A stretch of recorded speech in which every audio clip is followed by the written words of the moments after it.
Hi, in today's video I'm going to tell you everything I wish I knew before coming to Switzerland so I can help your life before you come here. Keep on watching. My name is Aga.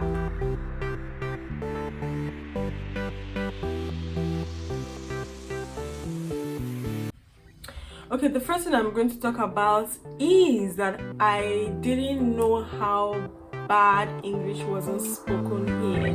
Of course, I knew Switzerland has like 3 or 4 official languages, which is German, French, Romansh, Italian. Yeah, 4 of them. But you know, coming from Nigeria, where we grew up speaking English and all of that, I thought it was the same here. But to my greatest shock, when I came here, I was like, can you help me? Can you do this? Can you do? I'm like, no, no English, no English. And I was amazed at how everyone spoke German, everyone spoke French. Depends on the canton that you stay in. That's the language they're going to be speaking for you. And even their products, their milk, their whatever that they sell in the stores, in the grocery stores, also come in the language of the canton. And to me, I was just like, you should have seen me the first day I ever shopped. I went to cook for that matter. No one warned me that I shouldn't go to cook as a student. You go to cook when you can't find what you're looking for in Migros, you can't find what you're looking for in Dena, in Aldi, at Lidl. Then you go to cook. You don't go to cook the first day because cook is expensive. They're gonna collect all your money. And I was there shopping. I spent hours there because I had to use Google Translate, and even my network wasn't really working. And I spent hours there. I selected a lot of things, saying, okay, I'm gonna cook, because when I came, I didn't have enough money for like 2 days. So I finally got money, and I was excited that I was going to eat something good aside from the trash they served on the plane rather. And then I shop a lot, and I go to the counter, and it's reading. I was with like 50 francs, and it was really 32 francs, 40, 50, 60, 70. I'm like, hold up, madam, help me, excuse me, can I started taking things back. I had to take half of the stuff I already purchased, I already selected to buy, I already picked. I took half of it back, and I was like, I'm so sorry. And the lady was legit mad with me. She was still busy burning her face, and I'm like, it's not my fault, you guys are expensive. I bought like 10 things, and I spent all the money I had there. So the number 2 thing I wish I prepared for was racism, especially in Bern. Some people may disagree, some people may agree, I don't know, but this is my own personal experience. Bern, I've lived in Bern, I've lived in Geneva. Bern is more conservative. Geneva is pretty free because, you know, the Francophone people, African people are here, international foreign people are here, so it's more open than Bern. The racism in Bern, sometimes when I came earlier, I would need help with directions or something like that. And even the stores, when you go and you're trying to ask somebody for something, they'll be like, nee. Nee means no in German. So they'll just say no. And sometimes they do know how to speak English, but they don't want to speak English because they feel that they want you to speak German. So if you go with hello in German, it's hello. If you let's say you just start speaking German, you just know a greeting or salutation, then they are more open to helping you. But once you go with and you speak English, hello, they'll be like, no, nay, I cannot speak English. Sometimes they will even say, I cannot speak English. I'm like, you just spoke English, just help me out. But especially with the old people, they look at you like you have leprosy. They look at you like you have something in your body. They just, even in the bus, if you're sitting in the bus and there's a space close to you, most people would actually prefer to stand. You know, maybe they don't see you and they're approaching the seat. Once they see that you're a black person, they just. So I learned and when I'm sitting and there's a space, I don't even bother to, before I'll carry my bag. Now I just leave my bag there because nobody's even going to sit there anyway. Just very few people that come sit beside me or whatever when there's a space. If not, all of those people, they be racist. I'm sorry to say, but they be racist. Okay, so the number 3 thing I'm going to say that I wish I knew before coming was to bring my stuff. So when I was coming, I came in 2020 and I just packed my suitcase with just my clothes, and I bounced. And I came here and I was like, wait, hold up. Everything is expensive. Why is everything expensive? And I would literally go to the store and I'm trying to calculate, because in Nigeria we use Naira. Naira is our currency. I'm trying to calculate, okay, 1 franc to 1 Naira, this thing is how much? And then most times I just spend 30 minutes in the store, and at the end of the day I don't buy anything because it's expensive. So I actually wish I packed some things, some food stuff, some local things, you know, because it's not the same here. There are some African, Asian stuff where they sell my things and all of that, but it's obviously not the same. So I wish I packed a lot more than I did before I came. So the next thing I'm going to say, I think this is number 4. I wish I knew the laws and the regulations of Swiss authority before I came. So if you're from the EU, EEA, you're from the UK, you know, you're from one of the European countries, you're good. The laws favor you, you know. But if you are black, if you are a third world national, if you are from Africa, if you are from any country that enters the third world chart, you are very disadvantaged, my brother, my sister. I'm breaking it to you, you are very disadvantaged. So when you come as a student, you're not even allowed to work until 6 months. You now apply for your work permit. After that, you're allowed to work, I think 14 to 15 hours in a day. So where now, after your school and everything, where there's a bit of confusion now is that the law says if you're looking for a job, you have a work permit. If you're applying for a work permit, you have a job. But why? Why though? If you're looking for a job, you need a work permit. If you're applying for a work permit, you need a job. And as a third world national, if you are given a job and your employer has applied for work permit for you, the employer has to show evidence that no Swiss person is qualified for that job. 1, nobody from the EU is qualified for that job. Nobody from European countries, no citizens from European countries are qualified for that job. Nobody from the EEA region, all those regions are qualified for that job, meaning that you won't get that job. I'm so sorry, but that's just it, because if they have to show that no Swiss person is qualified, nobody from the UK, nobody from the EEA region is qualified for that job, and then they now have to give it to you, like, how? That is so true. I don't know why, but that's just it. Maybe they have their reasons, maybe something happened, I don't know, but that's just it. So a quick story time. You remember I told you I had gone to Coop to buy stuff on the Thursday here, and my friend Rami, and she said, oh no, go to Aldi.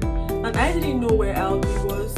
It was practically around where I was supposed to, where I found Coop, but I didn't know it was underground, so I just entered Coop because my Google Translate wasn't working and stuff. And then I went to buy in my mind I bought body oil, because I was so ashy for some reason. When I came here, my body started to peel like that of a snake.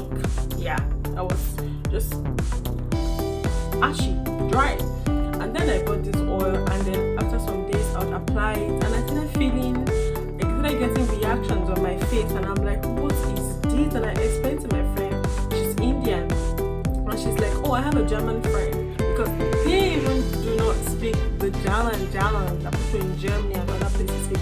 They speak Swiss German. So she's like, okay, give me the oil, let me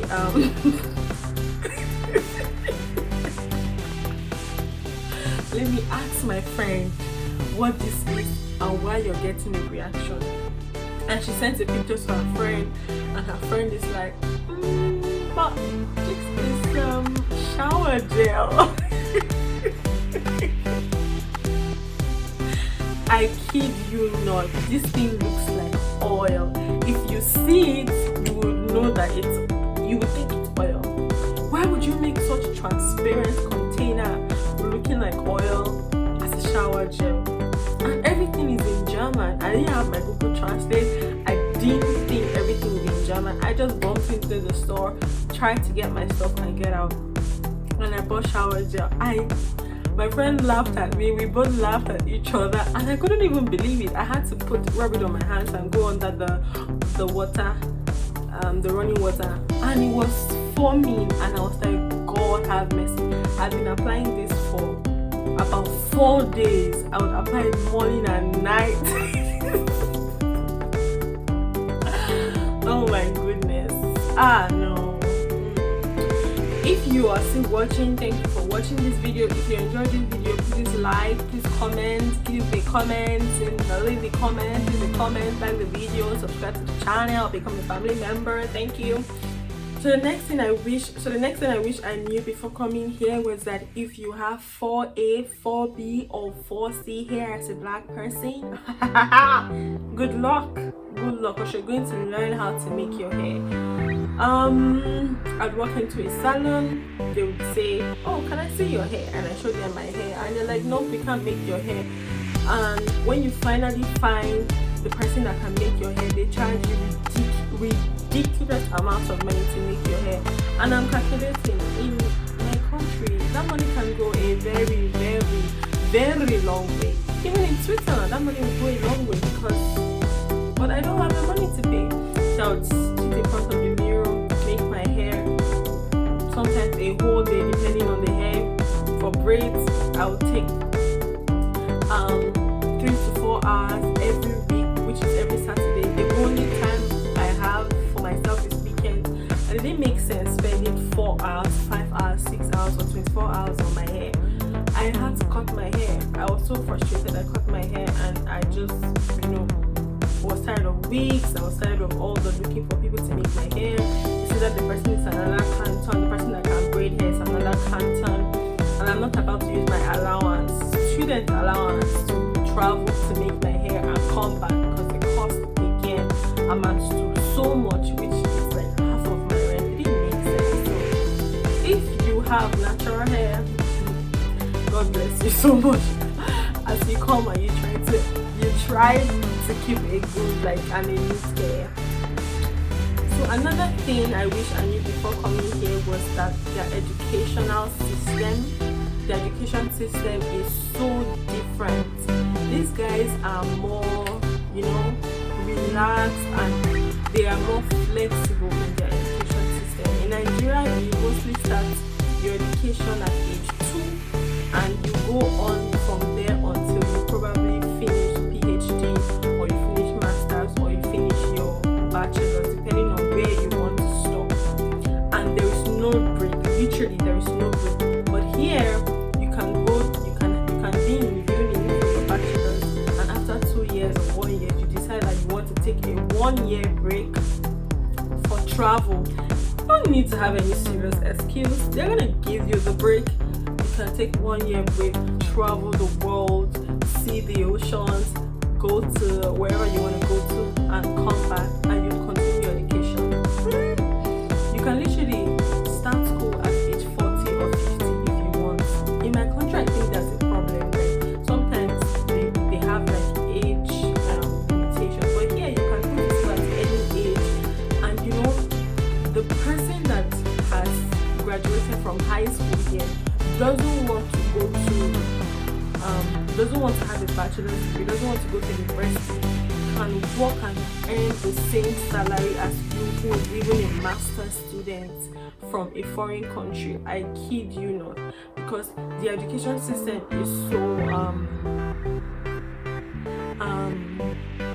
what's the word? It's so rich. They teach you practically a lot of things, and they groom you so well and so much.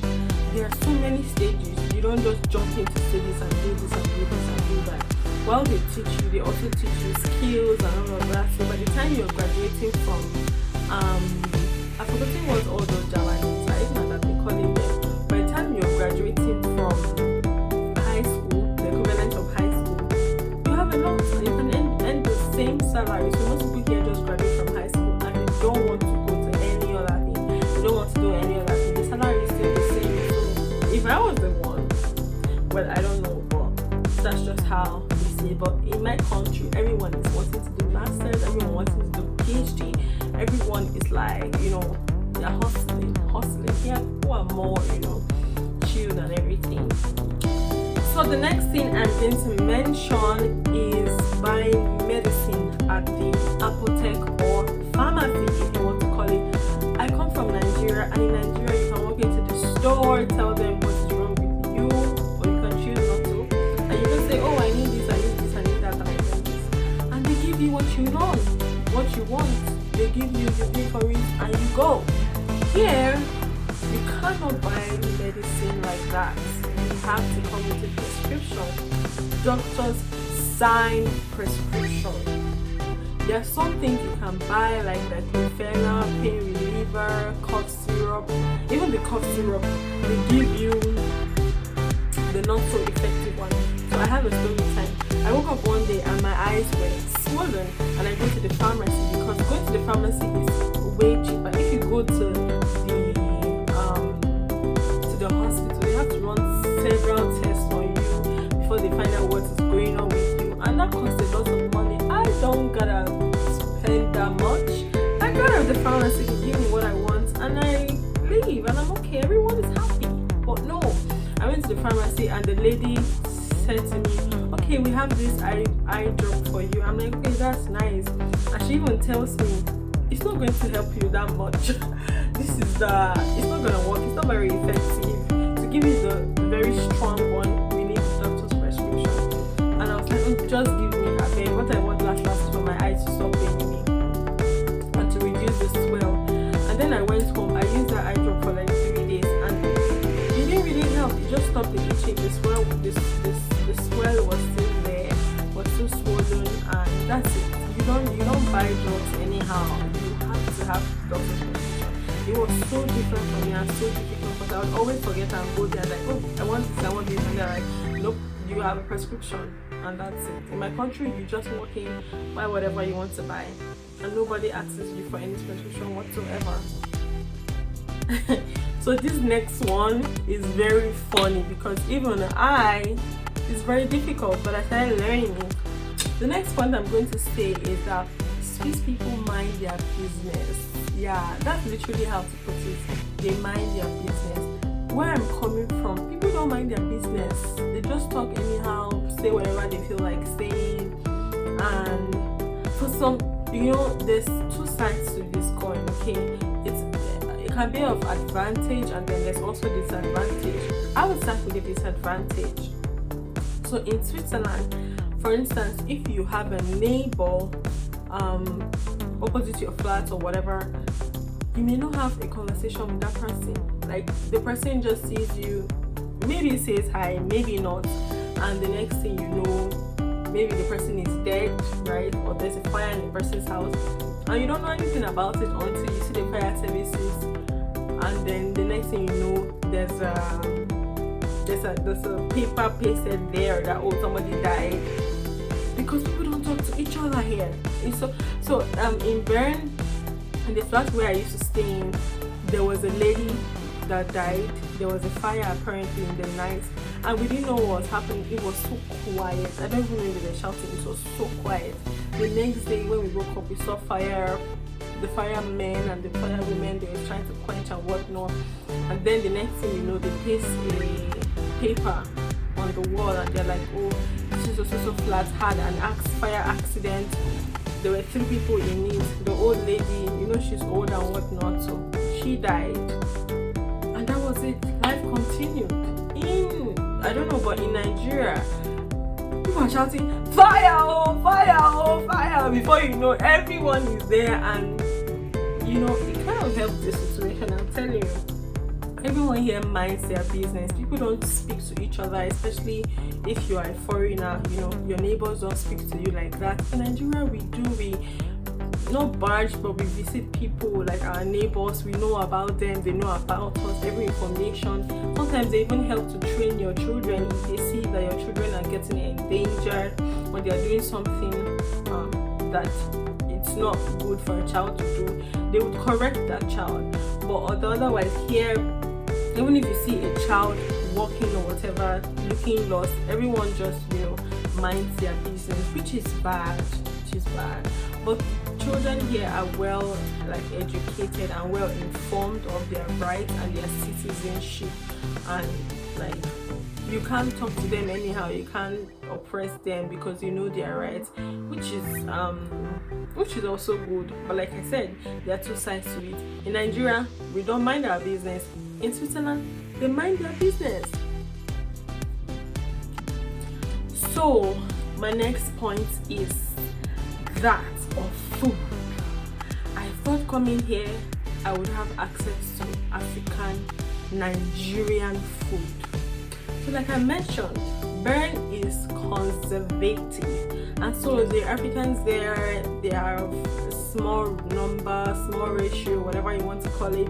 And I for some reason thought that at least there'll be one Nigerian restaurant, you know, but there isn't. I didn't eat my local food until like 3 months after I arrived. It was bad. No restaurant, no African restaurant, so it was really hard for me to adapt. And then the Swiss people, they be eating bread. They eat a lot of bread. I mean, we used to eat bread in Nigeria, but I didn't know that it was bad like this. They eat a lot of bread, they eat a lot of cheese, they eat a lot of rice, macaroni, all these things. In Nigeria, we eat like ewo.